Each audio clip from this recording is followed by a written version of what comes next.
Bismillahirrahmanirrahim. Assalamualaikum warahmatullahi wabarakatuh. Izin memperkenalkan diri, nama saya Arianto dengan FM 20 14 12 10 18 dari kelas Agroteknologi B. Di sini saya akan mempresentasikan usulan penelitian saya dengan judul pertumbuhan dan hasil tanaman tomat Lycophysium esculentumil akibat pemberian mulsa dan dosis pupuk organik dari jurusan Agroteknologi jurusan Fakultas Pertanian Universitas Lampung, Bandar Lampung. Baik, latar belakang. Hasil rata-rata produksi per hektar tomat di Indonesia relatif masih sangat rendah, yakni pada kisah 5-6,3 ton per hektar. Pasalnya perkembangan berbagai varietas unggul tomat di belahan dunia mengakibatkan potensi hasil hingga 40 ton per hektar. Jenis tomat yang dikembangkan di berbagai negara maju sudah beragam, termasuk tomat, sementara di Indonesia umumnya baru terbatas. Produksi buah tomat persatuan lahan bervariasi, tergantung varietas. Pada pertanaman yang baik dan dipelihara secara intensif dapat berproduksi antara 10-60 ton per hektar. Bahkan potensi produksi hibrida seperti Frogius 375 dengan New King Kong yang produksinya antara 5-8 kg per tanaman dengan hasil minimal 8 ton per hektar. Bila populasinya antara 16.000 sampai 18.000 tanaman. Rendahnya produksi tomat di Indonesia kemungkinan disebabkan varietas yang ditanam tidak cocok, kultur teknis yang kurang baik, atau pemberantasan hama atau penyakit kurang efisien. Karena itu, perbaikan sistem budaya perlu terus dilakukan dengan upaya meningkatkan produksi tomat. Salah satu aspek budidaya dalam upaya meningkatkan produktivitas tanaman tomat adalah dengan pemberian mulsa. Mulsa sendiri ialah bahan yang sengaja dihamparkan ke permukaan tanah. Mulsa adalah bahan yang sengaja dihamparkan ke permukaan tanah untuk menutup tanah. Pemberian mulsa dapat membantu pertumbuhan tanaman yang lebih baik. Manfaat mulsa antara lain dapat menghemat penggunaan air, menekan laju evaporasi dari permukaan lahan, memperkecil fluktuasi suhu tanah sehingga menguntungkan pertumbuhan akar dan mikroorganisme tanah, memperkecil laju erosi dan menghambat pertumbuhan gulma. Keuntungan pemberian mulsa antara lain dapat menjaga suhu tanah, cadangan air tanah, serta dapat mencegah kerusakan struktur tanah akibat dari air hujan. Pemberian mulsa juga dapat mempercepat dekomposisi bahan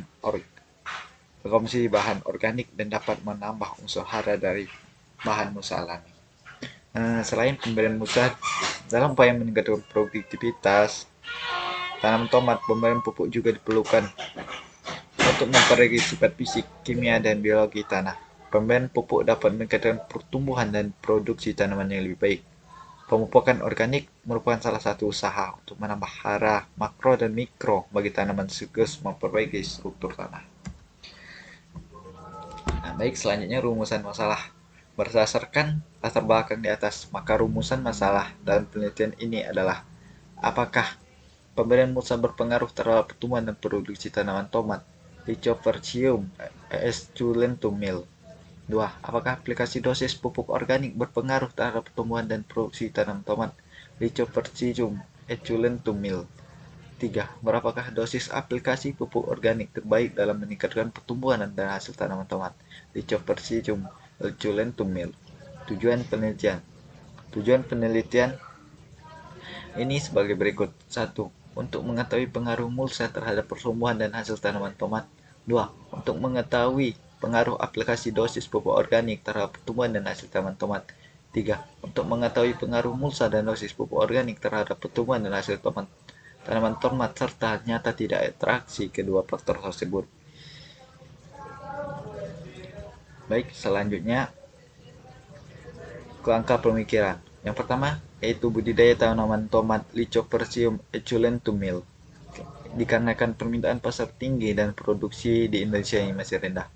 Dengan teknik budidaya yang baik dan benar, dengan pemberian faktor perlakuan yaitu faktor perlakuan pertama yaitu mulsa, dengan M1 tanpa mulsa, M2 mulsa jerami, M3 mulsa serbuk jadi. Dengan pupuk organik P1 10 ton per hektar, P2 20 ton per hektar, dan P3 30 ton per hektar.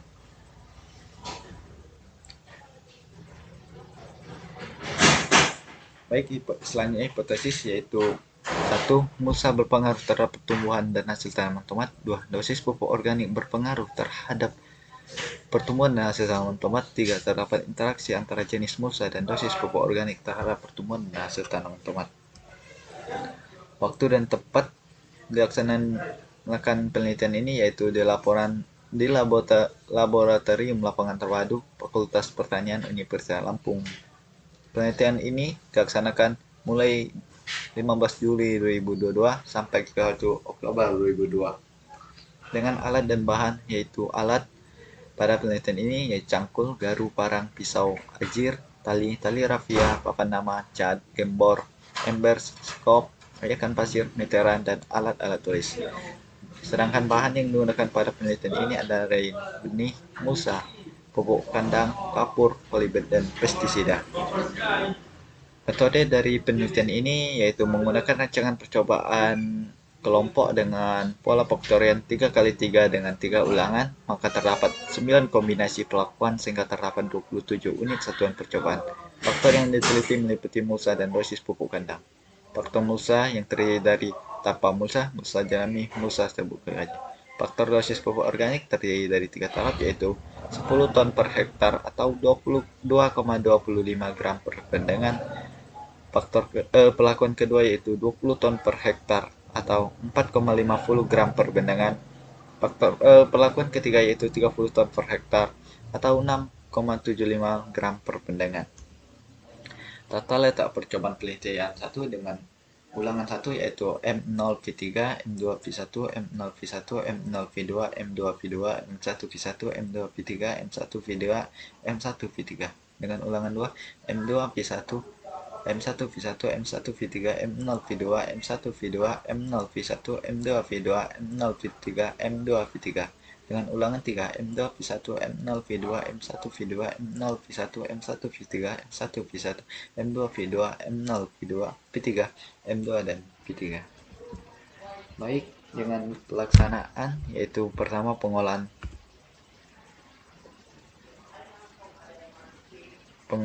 tanah.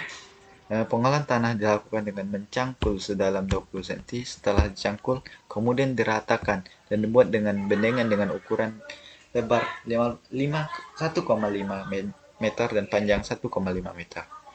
Selanjutnya pengapuran, yaitu untuk mengurangi keasaman tanah, maka dilakukan pengapuran dengan cara mencampur atau mengaduk dengan tanah hingga rata dengan dosis 2 ton per hektar, 450 gram per bendengan. Kapur yang digunakan adalah dolomit. Selanjutnya persemaian. Benih terlebih dahulu disemai. Benih direndam dengan air selama 30 menit, kemudian dibiarkan berkecambah dalam Pletidis selama 3 hari. Setelah benih sudah berjamah, lalu disemaikan dalam polybed kecil yang sudah diisi tanah dan pupuk kandang dengan perbandingan 2:1, yaitu 2 bagian tanah dan 1 bagian pupuk kandang. Dengan benih yang sudah disemai ke dalam polybed kecil atau baby bag ditaruh di tempat penyemaian sudah disediakan dan ditutup kembali dengan naungan guna untuk melindungi dari pancaran sinar matahari supaya tidak terlalu panas. Selanjutnya ditaburkan fura dan guna untuk melindungi taman semai dari gangguan hama. 3. Pemupukan. Pemupukan dasar yang digunakan dalam penelitian ini adalah urea, KCl, SP36 dengan dosis urea 150 gram per hektar, KCl 100 kg per hektar, dan SP36 kg per hektar. Pupuk dasar diberikan pada saat tanaman dengan cara ditaburkan di sekitar tanaman. Pupuk organik yang digunakan dalam penelitian adalah pupuk organik dari kotoran sapi yang telah terkomposisi dengan sempurna dengan dosis pemberian pupuk organik sesuai dengan perlakuan. Perlakuan pertama 2,25 kg per plot, perlakuan kedua 450 kg per plot, perlakuan 3 675 kg per plot. Selanjutnya pemberian mulsa. Pemberian mulsa dilakukan sesuai perlakuannya yaitu tanpa mulsa jerami, mulsa serbuk gergaji. Pemberian mulsa jerami dan mulsa serbuk gergaji dilakukan bersamaan dengan waktu penanaman. Ketebalan masing-masing mulsa yaitu 22 cm yang selanjutnya penanaman. Penanaman yaitu pemindahan bibit ke lapangan setelah bibit berumur 15 hari setelah disemai. Bibit terlebih dahulu diseleksi dan bibit diangkat satu persatu untuk dipindahkan ke media tanam yang telah disediakan. Bibit ditanam di tengah-tengah lubang tanam dengan jarak 70 kali 70 cm. Misalnya disiram hingga cukup basah. Selanjutnya, 7 pemeliharaan tanaman yang meliputi penyiraman, penanggalan dengan diakhirkan usahakan air tidak mengenai batang dan tanaman. Air disiramkan sekitar tanaman saja. Penyiraman dilakukan pada pagi, sore, hari, dan sore akan dilakukan. Selanjutnya penyulaman. Penyulaman dilakukan untuk mengganti tanaman yang mati, rusak, atau kurang baik pertumbuhannya. Bibit pengganti dipilih yang baik pertumbuhannya. Penyulaman dilakukan seminggu setelah tanam. Selanjutnya pemasangan ajar. Pemasangan ajar pada tanaman tomat dilakukan pada saat tanaman berumur 4 hari 11 hari setelah tanam yang berfungsi untuk penopang tanam dalam itu. Selanjutnya pemangkasan. Pemangkasan dilakukan terhadap tunas-tunas muda dan pucuk batang. Nah, pada sektoran cukup ditinggalkan 2 cabang utama. Selanjutnya pengendalian hama dan penyakit. Untuk mengendalikan hama dan penyakit digunakan insektisida yang menyerang percabangan tanam tomat dan cara ditabur di sekitar tanaman yang terkena serangan. Selanjutnya panen. Pemanen dilakukan pada tingkat kemasakan buah 70%, yaitu ketika buah berwarna kuning kemerahan saat tanaman berumur 60 hari setelah tanam. Kondisi buah saat dipanen kulit buah berubah ke kuning-kuningan. Selanjutnya yaitu variabel pengamatan. 1. Tinggi tanaman. Pengamatan tinggi tanaman dilakukan dengan cara mengukur pangkal batang sampai titik tumbuh tertinggi pada umur 15 sampai 30 dan 45 hari setelah tanam dengan menggunakan meteran dalam satuan cm. Yang kedua yaitu diameter pangkal batang dengan satuan mm. Pengamatan diameter pangkal batang dilakukan dengan cara mengukur diameter pangkal batang pada umur 15, 30 dan 40 hari setelah tanam dengan menggunakan jangka sorong. Selanjutnya, yang ketiga yaitu jumlah buah per tanaman. Pengamatan jumlah buah per tanaman dilakukan dengan menghitung buah pada umur 60, 65, dan 75 hari setelah tanam. Selanjutnya, berat buah per tanaman. Pengamatan berat buah per tanaman dilakukan dengan cara menimbang buah tomat yang sudah dipanen pada umur 60, 65, dan 75 hari setelah tanaman dengan menggunakan timbangan analitik. Selanjutnya, produksi per hektar dengan satuan ton. Produksi tomat per hektar dihitung cara mengkonversikan berat buah tanaman dengan cara populasi tanaman dalam 1 ton. Baik, itu saja presentasi usulan penelitian dari saya. Saya ucapkan terima kasih kepada Allah, saya mohon ampun. Saya akhiri dengan wabillahi taufiq wal hidayah. Wassalamualaikum warahmatullahi wabarakatuh.